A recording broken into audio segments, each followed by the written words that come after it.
ക്രമസമാധാനം തകർക്കുകയല്ലേ? പോലീസിന് വല്ല വിലയുണ്ടോ? ബീഫ് കഴിച്ചാൽ കുഴപ്പം, അങ്ങനെയുള്ളവരെ ആക്രമിക്കുന്നു.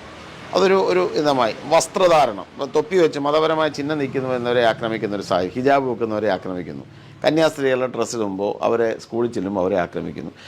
ഈ രാജ്യത്തെ ഒരു മതപരമായി ഭിന്നിപ്പിക്കാനുള്ളൊരു ശ്രമമാണ് BJP നേതൃത്വത്തിലുള്ള ഒരു മുന്നണി ശ്രമിച്ചുകൊണ്ടിരിക്കുന്നത്. PMC എതിർക്കുന്നതിൻ്റെ കാരണം എന്താ? നാഷണൽ എഡ്യൂക്കേഷൻ പോളിസിയുടെ ആമുഖത്തിൽ തന്നെ എഴുതി വെച്ചിരിക്കുന്നത് വളരെ കൃത്യമായ രീതിയിലൊരു സെക്കുലറായ ഒരു അജണ്ട അല്ല. 1ാം റാങ്ക് കിട്ടിയ കുട്ടികൾ ഉൾപ്പെടെ റാങ്ക് ലിസ്റ്റ് ഉൾപ്പെടെ റദ്ദാക്കി. അപ്പോൾ തൊഴിൽ മേഖലയിൽ ഈ സർക്കാർ ഒരു വലിയ പരാജയമായിരുന്നു എന്നൊരു പ്രധാനപ്പെട്ട പ്രശ്നമാണ്.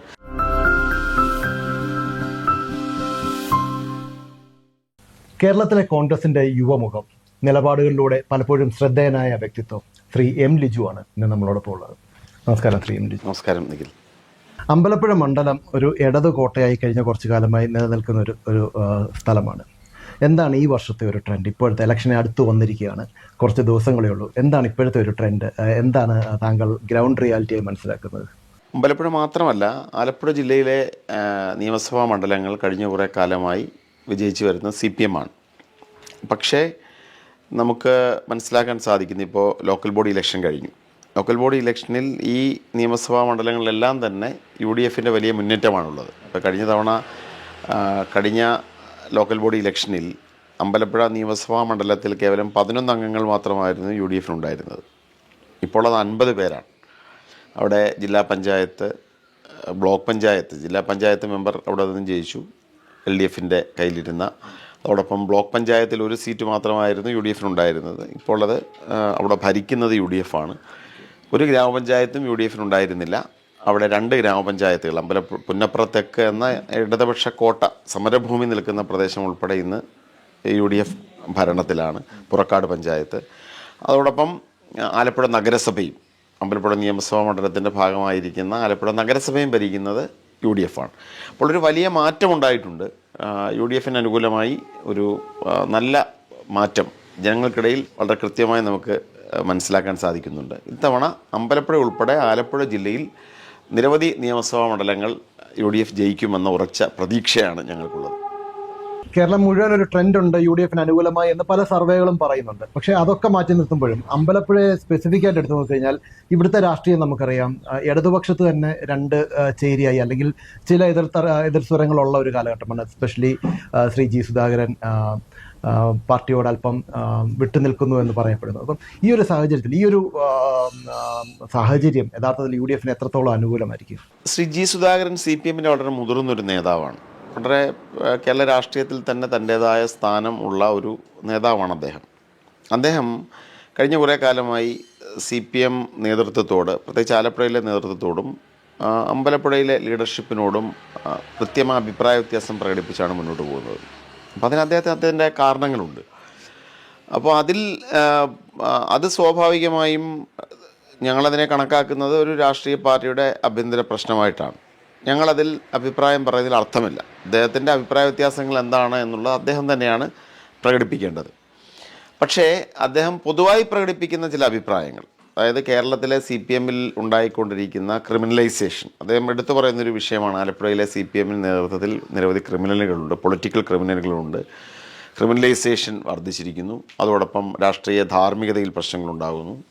വികസന രംഗത്ത് അദ്ദേഹം കൊണ്ടുവന്ന പല പദ്ധതികളും അട്ടിമറിക്കപ്പെട്ടു, അല്ലെങ്കിൽ അദ്ദേഹത്തിൻ്റെ ഉൾപ്പെടെ മായ്ക്കപ്പെടുന്നു എന്ന തരത്തിൽ ഉള്ള അഭിപ്രായ പ്രകടനങ്ങൾ.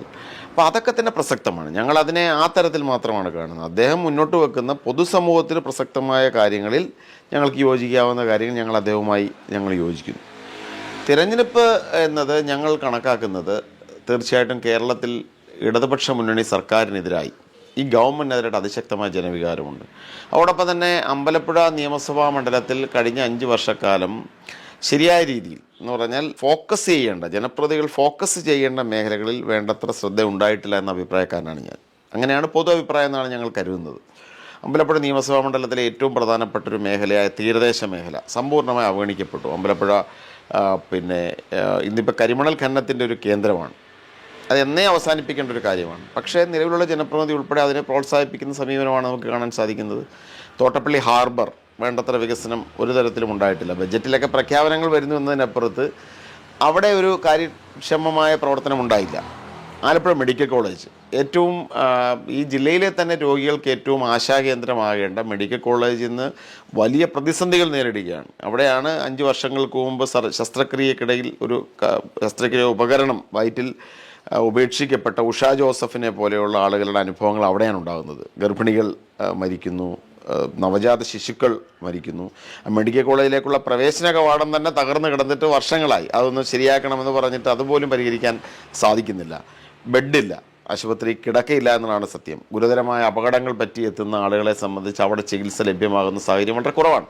അപ്പോൾ ആരോഗ്യ മേഖല വലിയ പ്രതിസന്ധിയുണ്ട്. കാർഷിക മേഖലയ്ക്ക് ആവശ്യമായ പരിഗണന ലഭിക്കുന്നില്ല. അമ്പലപ്പുഴയുടെ പൊതുവികസനം, ഇപ്പോൾ KSRTC സ്റ്റാൻഡ് പോലും അമ്പലപ്പുഴ നിയമസഭാ മണ്ഡലത്തിലാണ്. ആലപ്പുഴ KSRTC സ്റ്റാൻഡ് ഉൾപ്പെടെ നിൽക്കുന്നത് ഈ നിയമസഭാ മണ്ഡലത്തിലാണ്. അതൊക്കെ ഇപ്പോഴും വളരെ ജീർണാവസ്ഥയിലാണ്. അപ്പോൾ ഒരു പൊതു വികസന മുരടിപ്പ് അവിടെ നമുക്ക് കാണാൻ സാധിക്കുന്നുണ്ട്. ഇതൊക്കെയാണ് തിരഞ്ഞെടുപ്പിൽ യഥാർത്ഥത്തിൽ പ്രതിഫലിക്കാൻ പോകുന്നത്. ജനങ്ങളെ ബാധിക്കുന്ന പ്രശ്നങ്ങളായിരിക്കും തെരഞ്ഞെടുപ്പിൽ നിർണായകമായ ചർച്ചയായി മാറുന്നത്. ഈ ജനപ്രതിനിധികളുടെ ശ്രദ്ധ കുറഞ്ഞു എന്ന് പറഞ്ഞു. ഇത് ഈ കഴിഞ്ഞ 5 വർഷത്തെ കാര്യമാണോ അതോ കാലങ്ങളായി ഈ മേഖലയിലെ? അമ്പലപ്പുഴ നിയമസഭാ മണ്ഡലം ഏകദേശം ഒരു 1/4 നൂറ്റാണ്ടിനടുത്തായി ഇപ്പോൾ LDF ഭരണത്തിൽ LDFൻ്റെ ജനപ്രതിനിധികളാണ്. ശ്രീ ജി സുധാകരൻ പൊതുമരാമത്ത് മന്ത്രിയായിരുന്ന സമയത്തും അദ്ദേഹം ജനപ്രതിയായ സമയത്തും അദ്ദേഹം കുറേ കാര്യങ്ങളൊക്കെ ചെയ്തിട്ടുണ്ട്, നമ്മൾ നിഷേധിക്കുന്നില്ല. പക്ഷേ അപ്പോഴും അവഗണിക്കപ്പെട്ട മേഖലകൾ നിരവധിയാണ്. അതുകൊണ്ടാണല്ലോ ഇപ്പോഴും അത് തുടരുന്നത്. അത് ഞാൻ നേരത്തെ പറഞ്ഞതുപോലെ പോർട്ട്, അവിടുത്തെ അമ്പലപ്പുഴയിലെ ഹാർബർ, പുന്നപ്പുറയിലെ ഒരു മിനി ഫിഷിംഗ് ഹാർബറിനുള്ള സാധ്യതകളെല്ലാം തന്നെ ഉണ്ട്. ഇപ്പോൾ തീരദേശത്ത് വലിയ അവഗണന അപ്പോഴുമുണ്ട്, ഇപ്പോഴുമുണ്ട്. കടൽ ഭിത്തി നിർമ്മാണം ഉൾപ്പെടെയുള്ളതിൽ പിന്നോട്ട് പോകുന്ന സാഹചര്യമുണ്ടായി. പട്ടികജാതി കോളനികൾ നിരവധിയുള്ള സ്ഥലമാണ് അമ്പലപ്പുഴ. അമ്പലപ്പുഴയിലെ വിവിധ പ്രദേശങ്ങളിൽ അങ്ങോട്ടുള്ള റോഡ് മാർഗ്ഗങ്ങൾ ഇപ്പോഴും വളരെ മോശം അവസ്ഥയിലാണ്. ആ പ്രദേശങ്ങൾക്കൊക്കെ ഒരു അസുഖം വന്നാൽ പോലും ആശുപത്രിയിൽ കൊണ്ടുപോകാൻ കഴിയാത്ത സാഹചര്യങ്ങളുണ്ട്. അതോടൊപ്പം തന്നെ ഉൾനാടൻ ജലപാതകൾ, അവിടുത്തെ തോടും അതോടൊപ്പം തന്നെ മറ്റ് കാര്യങ്ങളിലൊന്നും തന്നെ ഒരു ശുദ്ധീകരണമോ ആഴം കൂട്ടലോ ആ ജലനിർഗമന മാർഗങ്ങളുടെ ശരിയായ വിന്യാസമോ ഒന്നും ഉണ്ടായിട്ടില്ല. അപ്പോൾ ആ മണ്ഡലത്തിന് നിരവധി വർഷങ്ങളായി തന്നെ അടിസ്ഥാന പ്രശ്നങ്ങളുണ്ട്. ഈ കഴിഞ്ഞ 5 വർഷം അതിൻ്റെ തോത് കൂടി എന്ന് മാത്രമേ പറയാൻ സാധിക്കുകയുള്ളൂ. കാപ്പിത്തോട് ഇവിടെ ഏറ്റവും വലിയൊരു മാലിന്യവാഹിനിയാണ്. ഇപ്പോൾ അതിൻ്റെ ഇരുവശങ്ങളിലും പിച്ചിങ് കെട്ടി എന്നൊക്കെ പറയപ്പെടുന്നതിനപ്പുറത്ത് ഇപ്പോഴും ആ ദുർഗന്ധം, മാലിന്യം, അങ്ങോട്ടുള്ള മാലിന്യ നിർമ്മാർജ്ജനത്തിന് ഇതുവരെ ഒരു പരിഹാരം ഉണ്ടായിട്ടില്ല. കാപ്പിത്തോടൊരു കാളിന്തി പോലെ അമ്പലപ്പുഴയുടെ ഹൃദയത്തിലൂടെ ഇപ്പോഴും നിലനിൽക്കുകയാണ്. നമ്മൾ സംസാരിക്കുന്ന സമയത്ത് ഇലക്ഷൻ്റെ ഒരു പൂർണ്ണ രൂപമായിട്ടില്ല, ആരൊക്കെയാണ് സ്ഥാനാർത്ഥികൾ എന്നായില്ല. എങ്കിൽ പോലും UDF ആണ് ഭരണത്തിലെത്തുക എങ്കിൽ LDF അമ്പലപ്പുഴയെ പ്രതിനിധീകരിക്കുന്നത് ഒരു UDF സ്ഥാനാർത്ഥിയുമാണ്, ഒരു UDF ജനപ്രതിനിധിയുമാകുന്ന ഒരു സാഹചര്യം ഉണ്ടായാൽ എന്തിനൊക്കെ ആയിരിക്കും ഒരു പ്രാധാന്യം നൽകുന്നത്? ജനപ്രതിനിധി ഇപ്പോൾ തിരഞ്ഞെടുപ്പ് മത്സരമൊക്കെ തന്നെ തീർച്ചയായിട്ടും പാർട്ടി തീരുമാനിക്കേണ്ട കാര്യങ്ങളാണ്. അത് കോൺഗ്രസ് പാർട്ടിയും UDFും തീരുമാനിക്കുന്ന സ്ഥാനാർത്ഥി ആരാണെങ്കിലും അവരാണ് മത്സരിക്കേണ്ടത്. ഇപ്പോൾ എന്നെ സംബന്ധിച്ച് എനിക്കങ്ങനെ മത്സര നിബന്ധനയൊന്നും ഉള്ള ആളല്ല. പാർട്ടി മത്സരിക്കാൻ പറഞ്ഞാൽ ഏത് ശക്തമായ പ്രദേശങ്ങളിലും മുൻകാലങ്ങളിലും ഞാൻ മത്സരിച്ചിട്ടുണ്ട്. ഇനിയാണെങ്കിലും അത് ഏറ്റെടുക്കും, അത് വേറെ പ്രശ്നം. പക്ഷെ ഒരു നാടിനെ സംബന്ധിച്ച് നമുക്കൊരു കാഴ്ചപ്പാടുണ്ടാകേണ്ടത് ആവശ്യമാണല്ലോ. അപ്പോൾ അമ്പലപ്പുഴ പോലൊരു നിയമസഭാ മണ്ഡലത്തിൽ ഏറ്റവും കൂടുതൽ പ്രാധാന്യം കൊടുക്കേണ്ട ഒരു മേഖല തീരദേശ മേഖല തന്നെയാണ്. വളരെ നിരവധി ജനങ്ങൾ തിങ്ങിപ്പാർക്കുന്ന ആ തീരദേശ മേഖലയുടെ സുരക്ഷിതത്വം ഉറപ്പുവരുത്തണം, പാർപ്പിട സൗകര്യങ്ങൾ ഉറപ്പുവരുത്തണം, തൊഴിൽ സുരക്ഷിതത്വം ഉറപ്പുവരുത്തണം. അതൊരു പ്രധാന ഘടകമാണ്. മത്സ്യത്തൊഴിലാളികളാണ് ഏറ്റവും കൂടുതലുള്ളത്. സ്വാഭാവികമായി അവരുടെ തൊഴിൽ സുരക്ഷിതത്വം ഉറപ്പ്. ഇപ്പം തന്നെ വള്ളങ്ങൾ കടലിൽ പോയി മത്സ്യബന്ധനത്തിന് വലയെറിയുമ്പോൾ അവിടെ കപ്പൽ മുങ്ങിക്കിടക്കുന്ന കണ്ടെയ്നറുകളിൽ കുടുങ്ങി വല നശിച്ചു പോവുകയാണ്. 10-12 ലക്ഷം രൂപയാണ് ഒരു വല നഷ്ടം മൂലം ഉണ്ടാകുന്നത്. 60ഓളം തൊഴിലാളികൾക്ക് ഒരു വള്ളത്തിൽ തന്നെ തൊഴിൽ നഷ്ടപ്പെടുന്നു. അപ്പോൾ തീരമേഖലയുടെ തൊഴിൽ സുരക്ഷിതത്വം, അവർക്കുള്ള സാമ്പത്തിക സുരക്ഷിതത്വം, അതോടൊപ്പം തന്നെ ആ പ്രദേശത്തിൻ്റെ സുരക്ഷിതത്വം അത് ഉറപ്പുവരുത്താൻ ആവശ്യമായ നടപടികൾ സ്വീകരിക്കേണ്ടതുണ്ട്. ആരോഗ്യമേഖല ഇന്ന് സാധാരണക്കാരൻ ഏറ്റവും കൂടുതൽ ദുരിതം അനുഭവിക്കുന്നത് ആരോഗ്യരംഗത്താണ്. കാരണം ഒരു അസുഖം വന്നൊരു സ്വകാര്യ ആശുപത്രിയിൽ ചികിത്സയ്ക്ക് പോയാൽ ലക്ഷക്കണക്കിന് രൂപയാണ്, കുടുംബങ്ങൾ തന്നെ തകർന്നു പോകും. അപ്പോൾ അതുകൊണ്ട് പൊതുജനാരോഗ്യ സമ്പ്രദായം സിസ്റ്റം നമുക്ക് ശക്തിപ്പെടുത്തണം. അതിൽ ഏറ്റവും പ്രധാനപ്പെട്ട ഘടന ഒന്ന് ഈ പ്രൈമറി ഹെൽത്ത് സെൻ്ററുകൾ, ഫാമിലി ഹെൽത്ത് സെൻ്ററുകളാണ്. ഫാമിലി ഹെൽത്ത് സെൻ്ററുകളും താലൂക്ക് ആശുപത്രികളും ജില്ലാ ആശുപത്രിയും അതോടൊപ്പം തന്നെ ഏറ്റവും കൂടുതൽ പ്രാധാന്യം കൊടുക്കേണ്ട മെഡിക്കൽ കോളേജും. അപ്പോൾ ഹെൽത്ത് സെക്ടറിനെ ശക്തിപ്പെടുത്തി സാധാരണക്കാരന് പ്രാപ്യമാകുന്ന തരത്തിൽ മികച്ച ചികിത്സ ഉറപ്പുവരുത്തുന്നത് തീർച്ചയായിട്ടും എൻ്റെ ഒരു മുൻഗണനയാണ്. വിദ്യാഭ്യാസ മേഖലയിലും സമാനമായ തരത്തിലാണ്. ഇപ്പോൾ അമ്പലപ്പുഴ ഗവൺമെൻറ് കോളേജ് 78ഓളം കുട്ടികളോ 90 കുട്ടികൾ മാത്രമേ ഇപ്പോൾ ഉള്ളൂ എന്നുള്ളതാണ് കാര്യം. കാരണം കുട്ടികൾക്ക് ആവശ്യമായ കോഴ്സുകൾ പുതിയ കാലത്തിന് അനുയോജ്യമായി വിദ്യാഭ്യാസ മേഖലയിൽ വലിയ പരിവർത്തനം ആവശ്യമുണ്ട്. പുതിയ കോഴ്സുകൾ വേണം, തൊഴിൽ ലഭ്യമാക്കുന്ന കോഴ്സുകൾ വേണം.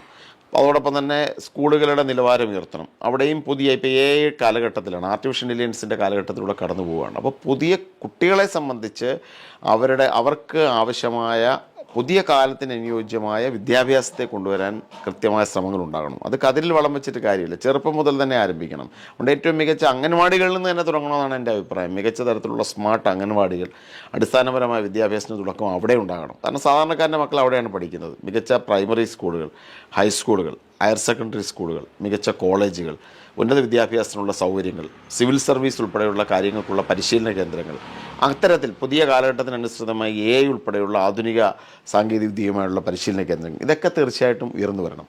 കാർഷിക മേഖല വലിയ പ്രാധാന്യം കൊടുക്കേണ്ട ഒന്നാണ്. അമ്പലപ്പുഴയ്ക്ക് ഒരു നല്ല കാർഷിക മേഖലയുണ്ട്.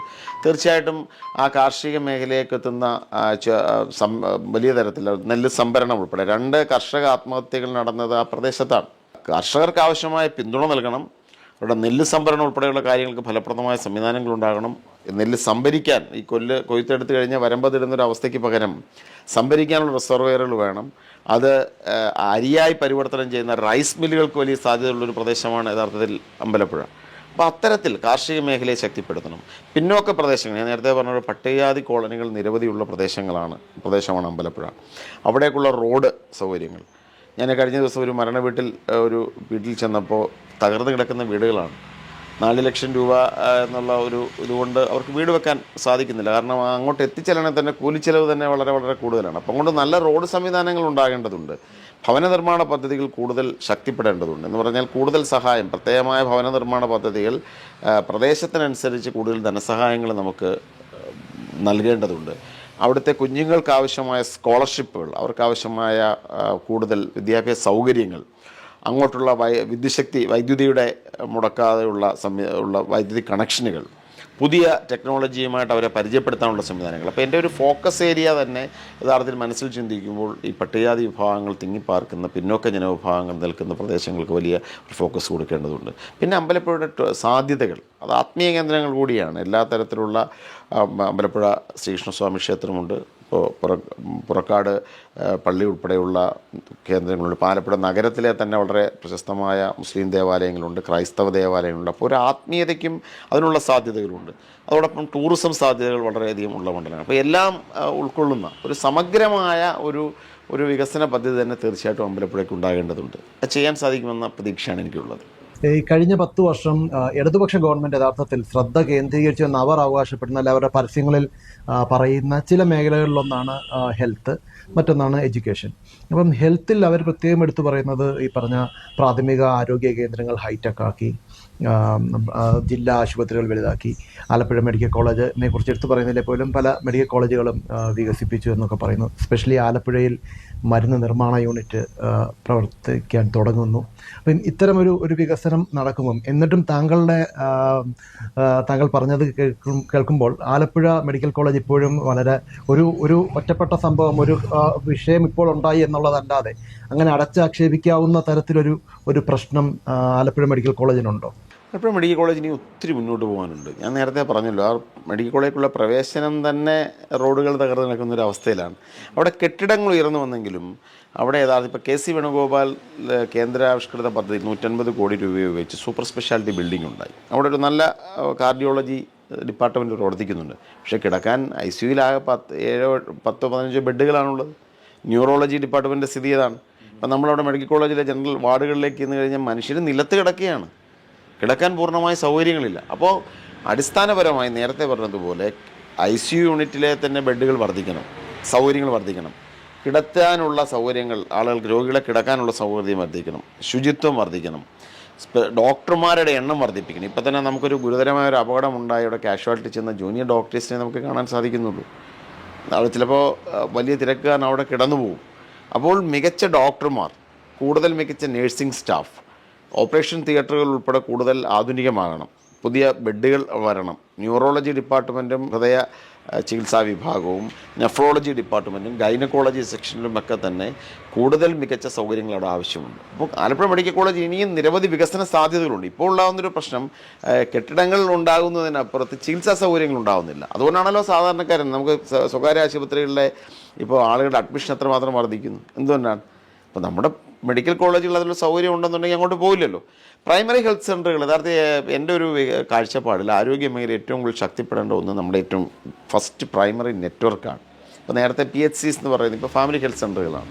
അവിടെ എല്ലാം തന്നെ യഥാർത്ഥത്തിൽ കിടത്തി ചികിത്സയ്ക്കുള്ള സൗകര്യങ്ങൾ വർദ്ധിക്കണം, ബെഡുകൾ വർദ്ധിക്കണം, ഡോക്ടർമാരുടെ എണ്ണം ഒരു ഡോക്ടർ എന്നുള്ളത് കൂടുതൽ ഡോക്ടർമാർ അവിടെ വരണം. എന്ന് പറഞ്ഞാൽ സാധാരണ അസുഖങ്ങൾക്കൊക്കെ തന്നെ മനുഷ്യർ നേരെ പ്രാഥമിക കേന്ദ്രങ്ങളിലേക്ക് പോകേണ്ട സൗകര്യങ്ങൾ ഉണ്ടാകണം. ഒരു ഇടത്തരം സർജറി വരെയൊക്കെ നമുക്ക് തരത്തിൽ താലൂക്ക് ആശുപത്രികളിൽ ഉണ്ടാകണം, അതിനുള്ള സംവിധാനങ്ങളുണ്ടാകണം. ഏറ്റവും വലിയ റെഫറൽ സിസ്റ്റമായിട്ടാണ് അതിൽ മെഡിക്കൽ കോളേജ് മാറേണ്ടത്. അത് കഴിഞ്ഞിട്ടാണ് അവിടെ എത്തേണ്ടത്. ഇപ്പോൾ ഉള്ളൊരു പ്രശ്നം ഈ പ്രാഥമികമായ സെക്ടർ തകർന്നിരിക്കുന്നത് കൊണ്ട് എല്ലാവരും മെഡിക്കൽ കോളേജ് ചെല്ലും. മെഡിക്കൽ കോളേജിൽ വലിയ തിരക്ക്, അവിടെയും സൗകര്യമില്ല. പിന്നെ ജീവൻ രക്ഷിക്കാൻ സ്വകാര്യ ആശുപത്രിയിലേക്ക് പോകേണ്ടി വരുന്ന അവസ്ഥയാണ്. അപ്പോൾ തന്നെ മന്ത്രി സജി ചെറിയാൻ അദ്ദേഹത്തിന് അസുഖം വന്നപ്പോൾ പറഞ്ഞിട്ടില്ല, ഞാൻ സ്വകാര്യ ആശുപത്രിയിൽ പോയി രക്ഷപ്പെട്ടു എന്നാണ് അദ്ദേഹം പറഞ്ഞത്. ഇവിടുത്തെ ഹെൽത്ത് സിസ്റ്റത്തിൽ അത് വിശ്വാസമില്ലാത്തതുകൊണ്ടാണല്ലോ ഇത് സംഭവിക്കുന്നത്. താങ്കൾ വിദ്യാർത്ഥികളെ ചെറുപ്പം മുതലേ പഠിപ്പിക്കുന്നതിനെ കുറിച്ച് പറഞ്ഞു. ഈ അടുത്തിടയ്ക്ക് കാണുന്ന ഒരു ട്രെൻഡ്, അല്ലെ കഴിഞ്ഞ ഒരു 10-15 വർഷമായി കാണുന്ന ഒരു ട്രെൻഡ്, യുവാക്കൾ കേരളം വിട്ടു പോകുന്നു. യുവാക്കൾ കേരളം വിട്ടു പോകുന്നതിനും അപ്പുറം പൊതുരംഗത്തേക്ക് വരുന്നതിൽ വലിയ മടി കാണിക്കുന്നു. അത് രാഷ്ട്രീയം മാത്രമല്ല, മറ്റ് എല്ലാ മേഖലയിലും. എന്താണ് രാഷ്ട്രീയ പാർട്ടികൾ എടുക്കുന്ന ഒരു സ്റ്റെപ്പ് യുവാക്കളെ ആകർഷിക്കുന്നത്? യുവാക്കൾ രാഷ്ട്രീയത്തിൽ വരുന്നില്ല എന്നെനിക്ക് അഭിപ്രായമില്ല. മികച്ച കാലിബറുള്ള നിരവധി കുട്ടികൾ ഇപ്പോൾ രാഷ്ട്രീയ രംഗത്തേക്ക് വരുന്നുണ്ട്. ഇപ്പോൾ KSUയിലൂടെ അല്ലെങ്കിൽ എല്ലാ വിദ്യാർത്ഥി പ്രസ്ഥാനങ്ങളിലൂടെയും നല്ല ആളുകളുമുണ്ട്. എന്നാൽ ഒരു വലിയൊരു ജനറേഷൻ പുറത്തു നിൽക്കുന്നു എന്നത് യാഥാർത്ഥ്യമാണ്. അപ്പോൾ അത് നേരത്തെ പറഞ്ഞതുപോലെ രാഷ്ട്രീയ പ്രസ്ഥാനങ്ങളും കൂടുതൽ അപ്ഡേറ്റ് ചെയ്യേണ്ടതും. ഇപ്പോൾ പുതിയ കാലത്തെ ചെറുപ്പക്കാരൻ്റെ പ്രതീക്ഷകൾ അത് അഡ്രസ്സ് ചെയ്യാൻ രാഷ്ട്രീയ പാർട്ടികളും കൂടുതൽ തയ്യാറാകണം. ഇപ്പോൾ തന്നെ മൈഗ്രേഷനെ കുറിച്ചുകൂടെ സംസാരിക്കുന്നു. നമുക്കറിയാം 18 വയസ്സൊക്കെ ആവുന്ന കുട്ടികളെ സംബന്ധിച്ച് അവർ നേരെ വിദേശത്ത് പോകാൻ ആഗ്രഹിക്കുകയാണ്. അപ്പോൾ അതിൽ എന്തുകൊണ്ടാണ് വിദേശത്ത് പോകുന്നത്? വിദേശത്ത് പോകാൻ ആഗ്രഹിക്കുന്നതിൽ 2 കാര്യങ്ങളാണെന്ന് എനിക്ക് തോന്നിയത്. ഒന്ന്, കൂടുതൽ വരുമാനം, നല്ല ജോലികൾ ലഭിക്കുക എന്നതൊരു പ്രധാനപ്പെട്ട കാര്യം തന്നെയാണ്. അപ്പം നമ്മുടെ നാട്ടിൽ നമുക്ക് അതിന് ആവശ്യമായ വരുമാനം ഉള്ള തൊഴിൽ കൊടുക്കാൻ സാധിക്കുന്നില്ല എന്നത് ഒരു സത്യമാണ്. രണ്ടാമത്തെ കാര്യം എന്നത് എനിക്ക് തോന്നുന്നു കൂടുതൽ സ്വാതന്ത്ര്യവും അതിനകത്തൊരു ഘടകമാണ്. അപ്പോൾ അവർക്ക് പുതിയ കാലത്തിനനുസരിച്ച് ഇപ്പോൾ പഴയ കാലത്തെ പോലെയല്ല, ലോകത്ത് എവിടെയും നടക്കുന്ന മാറ്റങ്ങൾ അറിയാം. അപ്പോൾ ആ മാറ്റങ്ങൾക്കനുസരിച്ചുള്ള ഒരു സ്വാതന്ത്ര്യം അവർക്ക് ലഭിക്കുന്നത് കൂടുതലും വിദേശത്തായിരിക്കണം. അപ്പം നമ്മളെന്താണ് ചെയ്യേണ്ടത്? രാഷ്ട്രീയ പാർട്ടി എന്ന നിലയിൽ അധികാരത്തിലെത്തുന്ന രാഷ്ട്രീയ പ്രസ്ഥാനങ്ങൾ കൂടുതൽ തൊഴിൽ അവസരങ്ങൾ, വരുമാനമുള്ള തൊഴിൽ ലഭിക്കാൻ ആവശ്യമായ നടപടികൾ രാഷ്ട്രീയ പാർട്ടികൾ സ്വീകരിക്കണം. ഭരണാധികാരികൾ സ്വീകരിക്കണം. അതിന് ഒന്ന്, സർക്കാർ ഭാഗത്തു നിന്ന് തന്നെ പുതിയ തൊഴിലവസരം സൃഷ്ടിക്കുന്ന സ്ഥാപനങ്ങളുണ്ടാകണം. 2, നല്ല ഇൻവെസ്റ്റ്മെൻറ്റുകൾ ഉണ്ടായി സ്വകാര്യ മൂലധനവും അല്ലെങ്കിൽ പബ്ലിക് പ്രൈവറ്റ് പാർട്ടിസിപ്പേഷനിലൂടെയുള്ള സ്ഥാപനങ്ങളിലൂടെയും ചെറുപ്പക്കാർക്ക് കൂടുതൽ എംപ്ലോയ്മെൻറ്റ് ജനറേഷൻ എന്നതൊരു ഘടകമാക്കിയെടുക്കണം. 2, ലോകത്തുണ്ടാകുന്ന മാറ്റങ്ങൾ അനുസരിച്ച് നമ്മുടെ നാട്ടിലും ആ മാറ്റങ്ങൾ നടപ്പിലാക്കണം. അതായത് വിദേശ സർവകലാശാലകൾ കുട്ടികൾ പഠിക്കാൻ പോകുന്ന ഒരു കാര്യമാണ്. പക്ഷേ വിദേശ സർവകലാശാലകൾക്ക് കേരളത്തിൽ ഉൾപ്പെടെ അവസരങ്ങൾ കൊടുക്കണം. നല്ല കോഴ്സുകൾ ഇവിടെ പഠിക്കാൻ, വിദേശത്ത് പോയി പഠിക്കുന്ന മികച്ച കോഴ്സുകൾ ഇവിടെ തന്നെ അതിനുള്ള സംവിധാനം ഉണ്ടാകുക എന്നത് ഒരു മികച്ച ഒരു പ്രധാനപ്പെട്ട കാര്യമാണ്. അതുപോലെ കുട്ടികൾ ആഗ്രഹിക്കുന്ന തരത്തിൽ ലോകത്തുണ്ടാകുന്ന ഇപ്പോൾ വൈഫൈ ഒരു എല്ലാ സ്ഥലങ്ങളിലും ലഭ്യമായിക്കൊണ്ടിരിക്കുന്നുണ്ട്. പക്ഷേ ഞാൻ പറഞ്ഞത് കൂടുതൽ ജനങ്ങളിൽ, ഏറ്റവും സാധാരണക്കാർക്ക് അത്തരത്തിൽ ഒരു സൗകര്യങ്ങൾ ഉണ്ടാകണം. ആർട്ടിഫിഷ്യൽ ഇൻ്റലിജൻസിൻ്റെ ഏറ്റവും പുതിയ അഡ്വാൻസ്ഡ് ആയ കാര്യങ്ങളെ സംബന്ധിച്ച് കുട്ടികൾക്ക് അതിലും അവർക്ക് പരിശീലനവും അത് ഉപയോഗപ്പെടുത്താനുള്ള സാഹചര്യങ്ങളുണ്ടാകണം. മറ്റ് തരത്തിൽ ആരോഗ്യം മെച്ചപ്പെടുന്നതിന് ഓപ്പൺ ജിമ്മുകൾ, നമുക്കറിയാം വിദേശങ്ങളിലൊക്കെ തന്നെ അത്തരത്തിലുള്ള സംവിധാനങ്ങളുണ്ട്. ഓപ്പൺ ജിമ്മുകളുടെ ആവശ്യമുണ്ട്, ഓപ്പൺ തിയേറ്ററുകളുടെ ആവശ്യമുണ്ട്. കുട്ടികൾക്ക് കളിസ്ഥലങ്ങൾ, ഇപ്പോൾ എല്ലാ പഞ്ചായത്തിലും സ്പോർട്സ് ഒരു പ്രധാന ഘടകമാണ് ആളുകളെ ആകർഷിക്കുന്നതിൽ, പിടിച്ചു നിർത്തുന്നതിൽ. നേരത്തെ നമുക്കുള്ള സംവിധാനങ്ങളില്ല.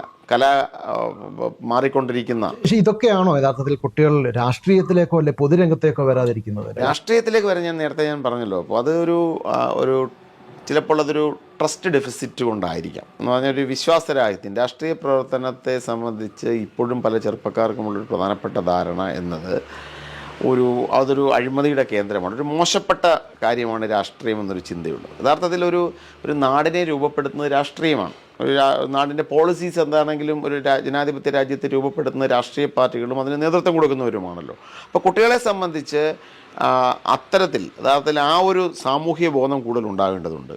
നല്ല ആളുകൾ രാഷ്ട്രീയത്തിൽ വന്നെങ്കിൽ മാത്രമേ നാട് മെച്ചപ്പെടുത്തുകയുള്ളൂ എന്നൊരു അടിസ്ഥാന ചിന്തയും രാഷ്ട്രീയത്തിലേക്ക് വരുന്ന ചെറുപ്പക്കാരെ സംബന്ധിച്ച് അവർക്കിതിൽ പിടിച്ചു നിർത്താൻ ആവശ്യമായ ഒരു അവസരങ്ങളും രാഷ്ട്രീയ പാർട്ടിക്കുള്ളിൽ യുവാക്കൾക്ക് കൂടുതൽ അവസരം കൊടുക്കുന്ന സാഹചര്യം.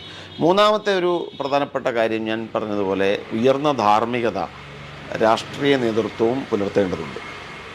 അത് വരുമാനത്തിൻ്റെ കാര്യത്തിലാണെങ്കിൽ ഇപ്പോൾ രാഷ്ട്രീയ പ്രവർത്തനം മാത്രമല്ല, രാഷ്ട്രീയ പ്രവർത്തനം ഒരു വരുമാന മാർഗമായി പറ്റില്ല, ജോലിയും തൊഴിലും അതിനോടൊപ്പം മുന്നോട്ട് കൊണ്ടുപോകേണ്ടതുണ്ട്.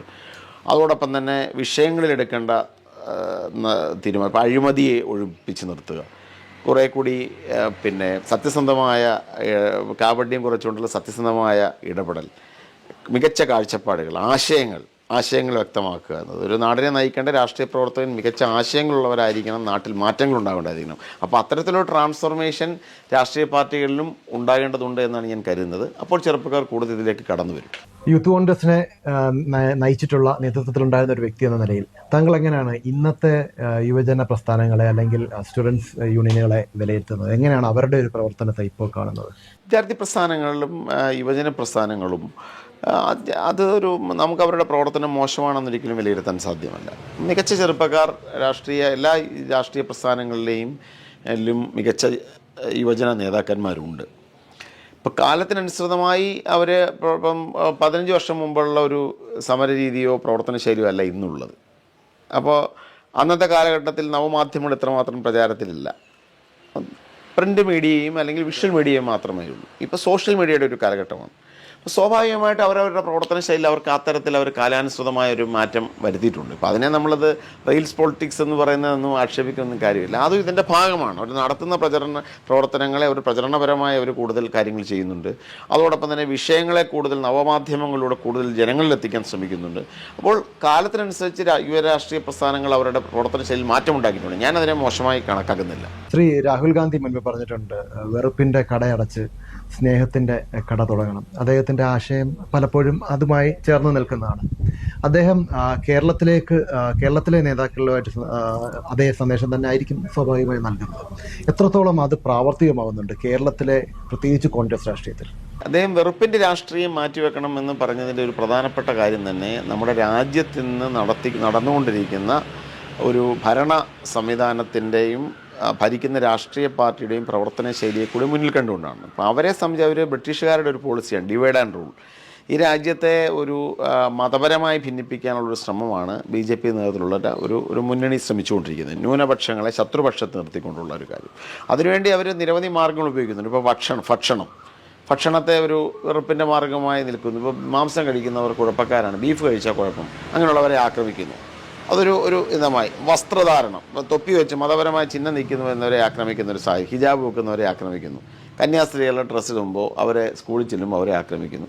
അപ്പോൾ ഭക്ഷണത്തെ, വസ്ത്രത്തെ, ഭാഷയെ, ജനതയെ, പ്രദേശങ്ങളെ ഇതെല്ലാം തന്നെ വിഭജനത്തിനുള്ള ഒരു ഇനമായി ഉപയോഗിക്കുന്നതിനെതിരെയാണ് രാഹുൽ ഗാന്ധി സംസാരിക്കുന്നത്. അദ്ദേഹം വെറുപ്പ് എന്നതിനെ ഇത്തരത്തിൽ ഒരു ഹെയ്റ്റ് ക്യാമ്പയിന് അതിരെ അദ്ദേഹം ശക്തമായ നിലപാടെടുത്തിട്ടുണ്ട്. അദ്ദേഹം മുന്നോട്ട് വെക്കുന്നത് സ്നേഹം തന്നെയാണ്, മാനവികത തന്നെയാണ്. ഈ മാനവികത എന്നത് ഇന്ത്യയുടെ ജീനിലുള്ള ഒന്നാണ്. മഹാത്മാഗാന്ധി പ്രതിദാനം ചെയ്തത് അതാണ്. അപ്പോൾ കേരളത്തിൽ എനിക്ക് തോന്നുന്നു ശ്രീ രാഹുൽ ഗാന്ധി മുന്നോട്ട് വെക്കുന്ന ആ ഒരു രാഷ്ട്രീയത്തിന് കൂടുതൽ അക്സെപ്റ്റൻസ് ഉണ്ട്. ഇന്ത്യയിലെ മറ്റ് പ്രദേശങ്ങളെക്കാൾ കൂടുതൽ തന്നെ രാഹുൽ ഗാന്ധി മുന്നോട്ട് വെക്കുന്ന രാഷ്ട്രീയത്തിന് വലിയ അക്സെപ്റ്റൻസ് ഉണ്ട് എന്നാണ് യാഥാർത്ഥ്യം. അപ്പോൾ അതിനെ ചെറുക്കാനും അദ്ദേഹത്തിനെതിരെ തന്നെ ഹേറ്റ് ക്യാമ്പയിൻ നടത്താനും പലരും ശ്രമിക്കുന്നുണ്ടെങ്കിലും കേരള സമൂഹം അത് രാഹുൽ ഗാന്ധിക്കൊപ്പം അദ്ദേഹം മുന്നോട്ട് വെക്കുന്ന സ്നേഹത്തിൻ്റെ രാഷ്ട്രീയത്തിന്, സമന്വയത്തിൻ്റെ രാഷ്ട്രീയത്തിന് വലിയ പിന്തുണ നൽകുന്നുണ്ട് എന്നാണ് എൻ്റെ അനുഭവം. ഇത് അദ്ദേഹം പറഞ്ഞത് ദേശീയ രാഷ്ട്രീയത്തെ ഉദ്ദേശിച്ചിട്ടാണെങ്കിൽ പോലും കേരളത്തിൽ ഇതിന് സമാനമായ ഒരു സാഹചര്യം ഉണ്ടെങ്കിൽ തന്നെ കോൺഗ്രസ് അതിനെ എങ്ങനെയാണ് ഓവർകം ചെയ്യുന്നത്? അതായത് അദ്ദേഹം മുന്നോട്ട് വെച്ച വെറുപ്പിൻ്റെ രാഷ്ട്രീയം ലോകത്താകമാനമുണ്ട്. ഇപ്പം ഞാൻ പറയാം, ഡൊണാൾഡ് ട്രംപ്, അമേരിക്കൻ രാഷ്ട്രീയത്തിൽ ട്രംപ് ഇപ്പോൾ അവിടെ ഈ അമേരിക്കൻ ഡ്രീം എന്ന് പറഞ്ഞാൽ തന്നെ എന്താണ്, ലോകത്തെല്ലാവർക്കും സ്വാഗതം ചെയ്യപ്പെടുന്ന അതായിരുന്നു അതിൻ്റെ ഒരു സങ്കല്പമായിരുന്നു. അവരുടെ അമേരിക്കൻ ഐക്യനാടുകളിലെ ശില്പികൾ അങ്ങനെയാണ് വിഭാവനം ചെയ്തത്. ഇപ്പോൾ ട്രംപ് ചെയ്യുന്നത് എന്താ, ആ നാടിനെ സൃഷ്ടിക്കാൻ വേണ്ടി അവിടെ വന്നിരുന്ന മനുഷ്യരെ ഇപ്പോൾ ചങ്ങലക്കിട്ട് ലോകത്ത് കൊണ്ടുവിടുകയാണ്. ലോകത്തെല്ലാ സ്ഥലങ്ങളിലും ഇപ്പോൾ ഈ വെറുപ്പിൻ്റെ രാഷ്ട്രീയം എന്നത് അല്ലെങ്കിൽ പോളറൈസേഷൻ്റെ രാഷ്ട്രീയം എന്ന് ലോകത്തെല്ലായിടത്തും ഉണ്ട്. ഇപ്പോൾ ഇന്ത്യയിൽ അത് പ്രതിദാനം ചെയ്യുന്നത് നരേന്ദ്രമോദി ഉൾപ്പെടുന്ന BJP രാഷ്ട്രീയമാണത് പ്രതിദാനം ചെയ്യുന്നത്. അപ്പോൾ അത് കേരളത്തിലും അതിന് ഇതുണ്ട്. കേരളത്തിൽ തന്നെ നിലവിൽ സംഭവങ്ങൾ നമ്മൾ കാണും. ഇപ്പോൾ കേരള സ്റ്റോറി എന്ന് പറഞ്ഞൊരു സിനിമ പ്രദർശിപ്പിക്കുന്നു. എന്തെങ്കിലും കാര്യമുണ്ടോ? ഇവിടെ ആരെങ്കിലും നിർബന്ധിത മതപരിവർത്തനത്തിലുള്ള സ്ഥലമാണോ ഇത്? ഒരിക്കലുമല്ല. പക്ഷേ അത്തരൊരു പ്രൊപ്പഗണ്ടയാണ് കേരളത്തിൽ അതിനൊരു ശ്രമം നടത്തിക്കൊണ്ടിരിക്കുന്നു എന്നത്. ഓരോ വിഷയങ്ങളെയും അത്തരത്തിൽ ഒരു വിഭജനത്തിനും വെറുപ്പിനും വേണ്ടി ഉപയോഗിക്കുന്നു എന്ന് സത്യമാണ്. അപ്പോൾ കേരള ജനത ജാഗ്രതയോടുകൂടി അതിനെ ചെറുക്കണം. അല്ലെങ്കിൽ കേരളം എന്ന് പറയുന്ന നമ്മുടെ സംസ്ഥാനവും വെറുപ്പിൻ്റെ നാടായി മാറും ഭാവിയിൽ. പക്ഷെ നമ്മൾ ഈ ഇലക്ഷനുകളിലെ ഒരു വോട്ട് ഷെയറിന്റെ ഇൻക്രീസ് നോക്കിക്കഴിഞ്ഞാൽ കഴിഞ്ഞ ഒരു 2-3 ഇലക്ഷൻ എടുക്കുമ്പം ഈ പറഞ്ഞ ദേശീയ രാഷ്ട്രീയം അല്ലെങ്കിൽ എൻ ഡി എക്ക് കിട്ടുന്ന വോട്ടിന്റെ ഷെയർ കൂടി വരികയാണ്. അതിന്റെ അർത്ഥം ഏതോ ഒരു വിഭാഗം ഇതിനെ അക്സെപ്റ്റ് ചെയ്യുന്നു എന്നാണ്. കുറച്ചുകൂടി വിശകലനം ചെയ്ത് നോക്കുമ്പോൾ അറിയാം, യുവാക്കളാണ് കൂടുതലും BJP-യിലേക്കും NDA പ്രസ്ഥാനങ്ങളിലേക്കും പോയിരിക്കുന്നത്. അപ്പം യുവാക്കളെ ആകർഷിക്കുന്ന എന്തോ ഒന്ന് അവിടെയുണ്ട്. അവിടെ വെറുപ്പിന്റെ രാഷ്ട്രീയം മാത്രമല്ല എന്നല്ലേ അതിന്റെ അർത്ഥം? അങ്ങനെയല്ല. ഇപ്പോൾ ഒന്ന് വലിയ തോതിൽ നടക്കുന്നൊരു ക്യാമ്പയിൻ നമുക്കറിയാം. ഇപ്പോൾ തെരഞ്ഞെടുപ്പുകളെയും ജനമനസ്സുകളെയും ക്യാമ്പയിൻ സ്വാധീനിക്കും. അപ്പം നിലവിൽ വിഷ്വൽ മീഡിയ, രാജ്യത്താകമാനമുള്ള പ്രധാനപ്പെട്ട വിഷ്വൽ മീഡിയ എല്ലാം തന്നെ BJP നിയന്ത്രണത്തിലാണ്. പ്രിൻ്റ് മീഡിയ അവരുടെ വളരെ കേരളം പോലുള്ള ചുരുങ്ങിയ സംസ്ഥാനങ്ങളിൽ മാത്രമാണ് യഥാർത്ഥത്തിൽ ഈ ലെഗസി മീഡിയ, ഈ പരമ്പരാഗത മാധ്യമങ്ങൾ നിലനിൽക്കുന്നത്. ബാക്കിയെല്ലാം തന്നെ ഇവരുടെ നിയന്ത്രണത്തിലായി എന്ന് സത്യമാണ്. അപ്പോൾ അതുവഴി നടക്കുന്ന ഒരു ക്യാമ്പയിൻ, ഏകപക്ഷീയമായ ഒരു പ്രചരണം, നവമാധ്യമ അക്കൗണ്ടിൽ വഴി നടക്കുന്ന വലിയൊരു ക്യാമ്പയിൻ, ഹേറ്റ് ക്യാമ്പയിൻ, ഇപ്പോൾ വാട്സാപ്പ് വഴി പ്രചരിപ്പിക്കുന്ന നുണകൾ. അപ്പോൾ ഒരു വലിയൊരു നുണ ഫാക്ടറി തന്നെ ഇവരുടെ ഒരു അജണ്ട പ്രചരിപ്പിക്കാൻ നടത്തുന്നു എന്നതൊരു സത്യമാണ്. അപ്പോൾ അതൊക്കെ കുറേ സ്വാധീനിക്കപ്പെടും. സ്വാഭാവികമായി 10-15 വർഷക്കാലമായി നാട്ടിൽ ഭരിച്ചുകൊണ്ടിരിക്കുന്ന ഒരു രാഷ്ട്രീയ പ്രസ്ഥാനത്തിൻ്റെ സ്വാധീനം എല്ലാ സംസ്ഥാനങ്ങളിലും ഉണ്ടാകുമെന്ന് ഉറപ്പാണല്ലോ. പക്ഷേ കേരളത്തിൽ അത്രയും ഉണ്ടായിട്ടില്ല. എങ്കിലും കുറേ ആളുകൾ സ്വാധീനിക്കപ്പെട്ടിട്ടുണ്ട്. അത് സ്വാഭാവികമായിട്ടും അവർ മുന്നോട്ട് വെക്കുന്ന അജണ്ടയ്ക്കെതിരായ ശക്തമായ ക്യാമ്പയിൻ നടത്താനുള്ള ഉത്തരവാദിത്വം ഇവിടുത്തെ പ്രധാനപ്പെട്ട 2 മുന്നണികൾക്കുമുണ്ട്. UDF-നുമുണ്ട്, LDF-നുമുണ്ട്. പക്ഷേ ഇപ്പോൾ എനിക്ക് തോന്നുന്നു LDF-ൻ്റെ ഒരു ക്യാമ്പയിനിലൊന്നും തന്നെ അവരും ഇത്തരം വർഗീയ ക്യാമ്പയിന് വേണ്ടി നിൽക്കുകയാണ്. ഇത്തരത്തിൽ മതവർഗീയതയെ ഉപയോഗപ്പെടുത്തി ഭിന്നിപ്പുണ്ടാക്കി എങ്ങനെ അധികാരത്തിൽ വരാമെന്നുള്ളതാണ് ഇപ്പോൾ CPM-ൻ്റെയും ഒരു ടാർഗറ്റ് എന്നാണ് എനിക്ക് മനസ്സിലാവുന്നത്. അവർ ഒരു BJP-ക്കും അല്ലെങ്കിൽ സംഘപരിവാറും മുന്നോട്ട് വെക്കുന്ന രാഷ്ട്രീയത്തിന് അനുകൂലമായ നിലപാടാണ് പലപ്പോഴും സ്വീകരിക്കുന്നത്. ഇപ്പോൾ തൃശ്ശൂർ പൂരത്തിന് കലക്കയെ ബന്ധപ്പെട്ടുള്ള കാര്യങ്ങൾ നമുക്കിത് കാണാൻ സാധിക്കും. ദത്താത്രേയ ഹോസബോളെ കാണാൻ പോയത് അജിത് കുമാറാണ്. എന്തിനായിരുന്നു രഹസ്യ കൂടിക്കാഴ്ച? ഇപ്പോഴും കാര്യങ്ങൾ വ്യക്തമല്ല. പക്ഷേ അയാളെ സംരക്ഷിക്കുകയാണ്. അങ്ങനെ നിരവധി വിഷയങ്ങൾ നമുക്ക് കാണാൻ സാധിക്കും. ഇപ്പോൾ PM ശ്രീ പദ്ധതിയിൽ ഒപ്പിട്ടത്. അപ്പോൾ അതുകൊണ്ട് യഥാർത്ഥത്തിൽ കേരളത്തിലെ സംഘപരിവാർ വളർച്ചയിൽ അല്ലെങ്കിൽ BJP-യുടെ വളർച്ചയിൽ LDF-ന് ഒരു വലിയ പങ്കുണ്ടെന്ന് നിഷേധിക്കാൻ സാധിക്കില്ല. ഈ പറഞ്ഞ വിഷയങ്ങളൊക്കെ യഥാർത്ഥത്തിൽ